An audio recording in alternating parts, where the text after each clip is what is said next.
Fish curry సింపుల్గా ఇలా చేసి చూడండి, టేస్ట్ అయితే అదిరిపోతుంది. చేపల ఫ్రై చేసుకున్నప్పుడు ఇలా కొంచెం కరివేపాకు వేసుకొని ఫ్రై చేసుకుంటే మంచి ఫ్లేవర్ వస్తుందన్నమాట ఫ్రైకి.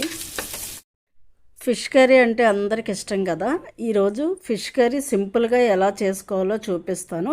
దీన్ని క్లీన్ చేసుకోవటం కూడా చాలా ఈజీ. ఈ విధంగా క్లీన్ చేసుకుంటే చేపలు చాలా ఫ్రెష్గా ఉంటాయి, కర్రీ టేస్ట్ ఉంటుంది.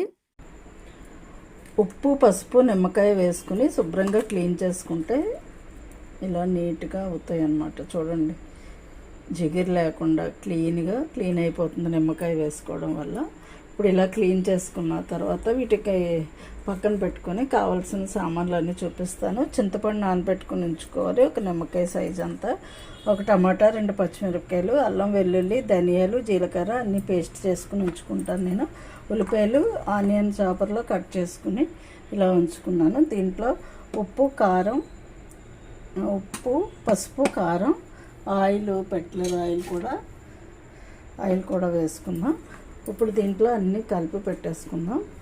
దీంట్లో 1 స్పూనే వేసుకుంటున్నాను, ఎందుకంటే మళ్ళీ మనం కర్రీలో వేసుకుందాం, లేకపోతే ముక్కకు పట్టేస్తుంది. 1 స్పూన్ కారం, ఉప్పు వేసుకున్నాం. దీని తర్వాత పసుపు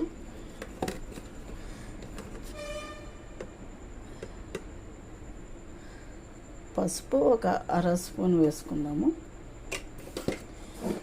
నెక్స్ట్ కారం కర్రీకి సరిపోయినంత వేసేసుకుంటున్నాను. 1, 2, 3 స్పూన్లు. నెక్స్ట్ దీంట్లోనే ఆయిల్ వేసుకుందాం. కొంచెం ఆయిల్ వేసుకుని కలిపి పెట్టుకుందాం పక్కన. ఇది అల్లం, వెల్లుల్లి, జీలకర్ర, ధనియాలు పేస్ట్ని తయారు చేసి పెట్టుకున్నాం కదా, ఆ పేస్ట్ కొంచెం వేసుకున్నాను, మళ్ళీ కర్రీలో వేసుకున్నాం. ఇప్పుడు దీన్ని అంతా కలిపి పక్కన పెట్టుకుందాం. చూడండి, ఈ విధంగా కలిపేసి పక్కన పెట్టుకుందాం. ఇప్పుడు స్టవ్ వెలిగించుకుని కర్రీకి ఆనియన్స్ ఫ్రై చేసుకుందాం. ఈలోపు ఇవి చక్కగా మసాలాలన్నీ పడతాయి, ఉప్పు కారాలన్నీ.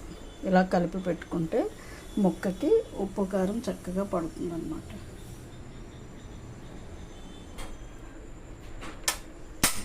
స్టవ్ వెలిగించుకుని కొంచెం వేడైన తర్వాత ఆయిల్ వేసుకుందాం.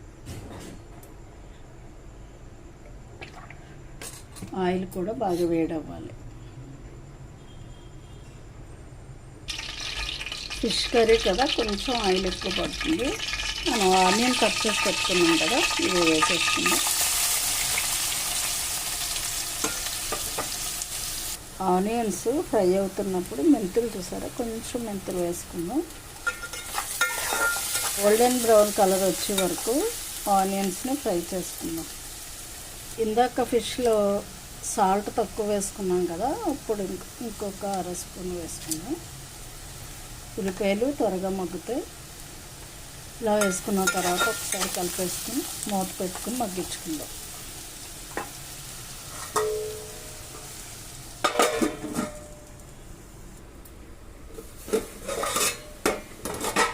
సాల్ట్ వేసుకున్నాం కదా, చక్కగా మగ్గిపోయి. మెంతులు వేసుకుంటే, ఫిష్ కర్రీలో మెంతులు వేసుకుంటే కర్రీ టేస్ట్ ఉంటుంది, గ్రేవీ కూడా చిక్కగా అవుతుందన్నమాట. ఈ విధంగా ఫ్రై అయిన తర్వాత టమాటాలు, పచ్చిమిరపకాయలు వేసేసుకుందాం దీంట్లో. ఇది కూడా కొంచెం ఫ్రై అయిన తర్వాత చూడండి, ఈ విధంగా ఫ్రై అయిన తర్వాత ఉప్పు కారాలు వేసుకోవాలి. టమాటా కూడా ఫ్రై అవ్వాలి బాగా. ఒకసారి మూత పెట్టి మగ్గించుకుందాం.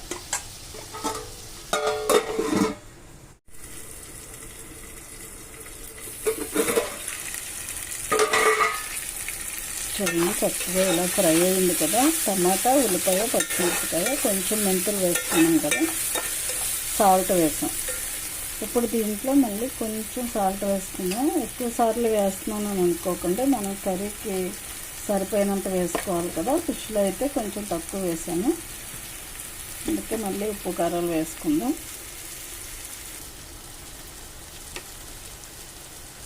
లైట్గా పసుపు,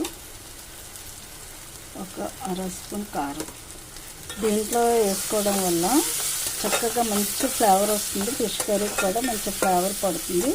ఇప్పుడు దీంట్లోనే కొంచెం అల్లం వెల్లుల్లి పేస్ట్ వేసుకుందాం. ఆల్రెడీ ఫిష్లో కలిపి పెట్టుకున్నాం కదా, అందుకనే ఒక అర స్పూన్ వేసుకుందాం, సరిపోతుంది. చూడండి, ఈ విధంగా ఫ్రై చేసుకోవాలి. ఉప్పు కారాలు వేయడం వల్ల మంచి ఫ్లేవర్ వస్తుంది. ఇలా ఫిష్ కర్రీ చేసుకున్నప్పుడు ఆనియన్స్ బాగా ఫ్రై చేసుకోవాలి. చూడండి, చేప తల ఫస్ట్ తల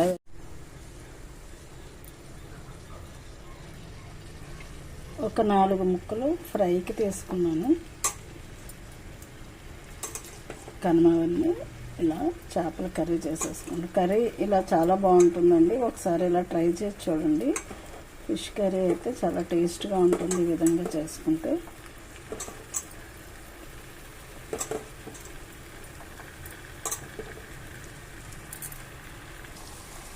ఒక 4 ముక్కలు అయితే చూడండి చేపల ఫ్రై కోసం ఇలా పక్కన పెట్టుకున్నాను. ఇప్పుడు దీంట్లో చింతపండు పులుపు మనం ఇలా రసం పిండుకొని పెట్టుకున్నాం కదా, ఈ పులుపు వేసేసుకోవాలి. కలపకూడదండి, మనం క్లాత్ పట్టుకొని కదుపుకోవడమే. ఇలా కలిపామంటే మళ్ళీ విడిపోతుంది చేప. మీడియంలో పెట్టుకొని ఒక 5 మినిట్స్ వరకు మూత పెట్టుకుని చక్కగా ఉడికించేసుకోవాలి. త్వరగానే అయిపోతుంది ఫిష్ కర్రీ. ఇలా ఉడికించుకుందాం మూత పెట్టుకుని. 5 మినిట్స్ తర్వాత కర్రీ ఎలా ఉందో చూద్దాం. ఉడుకుతుంటే మంచి స్మెల్ వస్తుందండి. అన్నీ ఆల్రెడీ వేసేసాం కదా, మంచి స్మెల్ వస్తుంది అన్నమాట. ఆల్మోస్ట్ కర్రీ రెడీ అయిపోతుంది. చూడండి, ఇలా ఆయిల్ తేలుతున్నప్పుడు మనకు కర్రీ రెడీ అయిపోతుంది అన్నమాట. 75% అయిపోయినట్టే. ఇప్పుడు సిమ్లో పెట్టేసుకుని కొంచెం అలా మూత తీసేసి ఉడికించుకుందాం. మంచి ఫ్లేవర్ వస్తుంది అన్నమాట. టమాటా మసాలా అన్నీ వేసాం కదా, ఆ ఫ్లేవర్ అంతా మంచి స్మెల్ వస్తుంది. చూడండి, ఇలా ఉడికించుకుందాం ఒక 5 మినిట్స్. మళ్ళీ ఇలా ఉడికించుకుని అప్పుడు మనం కరివేపాకు కొత్తిమీర వేసుకుందాం.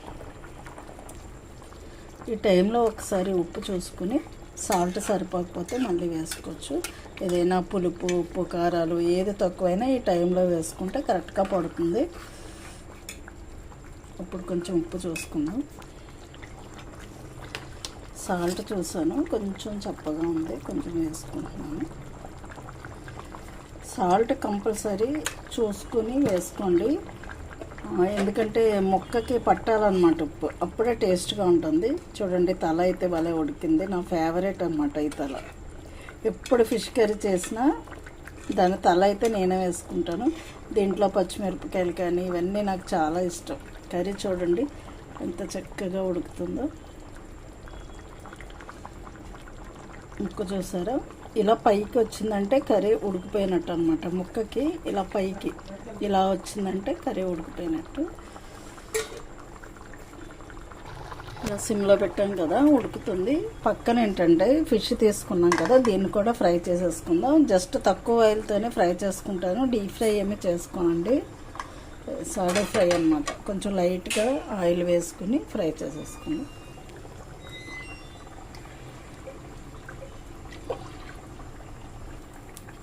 ఆయిల్ వేసుకున్న తర్వాత ఇలా కొంచెం వేడయ్యాక ఈ చేపలను వేసేసుకున్నాం. ఇలా వేసుకుని బాగా ఫ్రై అయిన తర్వాత రెండో వైపు కూడా తిప్పుకుంటే చేపలు చక్కగా ఫ్రై అయిపోతాయి. ఈ విధంగా త్వరగా అయిపోతాయి అన్నమాట. కర్రీ చూసారా, అయిపోయింది కదా. ఇప్పుడు దీంట్లో కొత్తిమీర కరివేపాకు వేసుకుందాం. ముందు కొంచెం గరం మసాలా పౌడర్ వేసుకుందామండి. మసాలాలన్నీ వేసేసాం కదా, కొంచెం గరం మసాలా పౌడర్ వేసాను. క్లాత్తోనే ఇలా కలుపుకోవాలి, ఇంకా స్పూన్ పట్టకూడదు. సరే, పులుసు మనం మెంతులు వేయడం వల్ల మంచి చిక్కదనం వస్తుంది అన్నమాట పులుసుకి. చూసారు ఎంత కలర్ఫుల్గా, ఎంత బాగుంది. ఫ్లేవర్ అయితే భలే వస్తుందండి. కొంచెం కరివేపాకు వేసుకుందాం.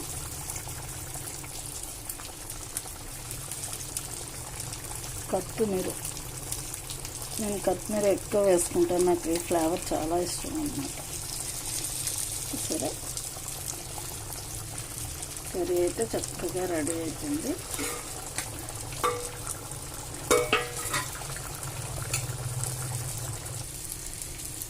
స్టవ్ ఆఫ్ చేసేసాను. కొంచెం గ్రేవీగానే ఉంచాను అనమాట. కర్రీ అయితే చూసారా, ఫిష్ బాగా ఉడికిందండి, చాలా బాగుంది. పెద్ద ఫిష్లు అన్నీ కింద ఉన్నాయి, మళ్ళీ స్పూన్ పెడితే విడిపోతాయి కదా, అందుకే నేను చూపించట్లేదు. సరే, కర్రీ అయితే మంచి కలర్ఫుల్గా వచ్చిందండి. ఓకే ఫ్రెండ్స్, చూసారు కదా చేపల కర్రీ ఎలా చేసుకున్నాను. ఈ విధంగా చేసుకుంటే టేస్ట్ కూడా చాలా బాగుంటుంది. పక్కనైతే ఇలా చేపల ఫ్రై కూడా చేస్తున్నాను కదా, చాలా ఈజీగా త్వరగా అయిపోతాయి. ఈ విధంగా చేసుకుంటే చేపల ఫ్రై కూడా రెడీ అయిపోతుంది. టేస్ట్ కూడా ఎలా ఉందో చూపిస్తాను మీకు. చేపల ఫ్రై చేసుకున్నప్పుడు ఇలా కొంచెం కరివేపాకు వేసుకొని ఫ్రై చేసుకుంటే మంచి ఫ్లేవర్ వస్తుందన్నమాట ఫ్రైకి. రెండో వైపు తిప్పుకున్నాం కదా, చక్కగా ఫ్రై అయిపోతుంది. చూసారు కదా, చేపల ఫ్రై, చేపల కర్రీ టేస్ట్ అయితే అదిరిపోతుంది అనమాట ఈ విధంగా చేసుకుంటే.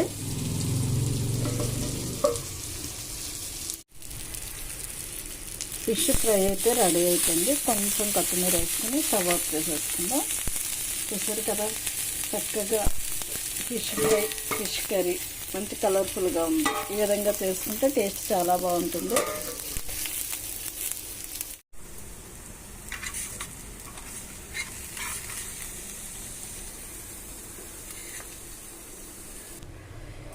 ఫిష్ కర్రీ మనకి చల్లగా అయిన తర్వాత తింటేనే టేస్ట్ బాగుంటుంది. చాలా టేస్ట్ ఉంటుంది అన్నమాట చల్లగా అయ్యాక తింటే. చాలామంది చక్కగా నైట్ చేసుకుని పొద్దున్న కూడా తింటారు. పొద్దున్న తింటే చాలా టేస్ట్ ఉంటుంది అన్నమాట ఫిష్ కర్రీ. కొంచెం పులుసు వేసుకుని టేస్ట్ ఎలా ఉందో చూద్దాం.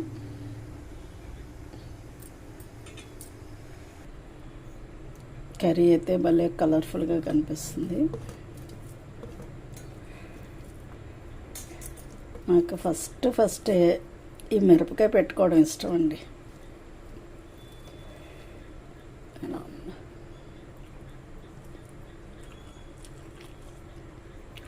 పులుసు అయితే కరెక్ట్గా అన్నీ సరిపోయండి.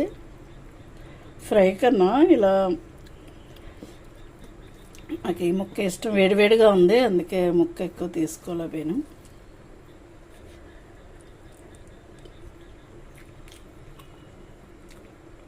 బాగుంది.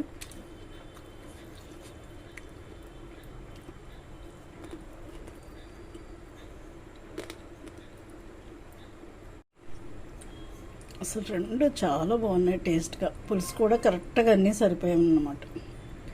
ఈ విధంగా చేసుకుని తింటే చాలా టేస్ట్గా ఉంటుంది. చూసారు కదా ఫిష్ కర్రీ ఎలా చేశాను. నా వీడియో నచ్చినట్టయితే ఒక లైక్ ఇచ్చి సబ్స్క్రైబ్ ఇవ్వండి. Thank you for watching.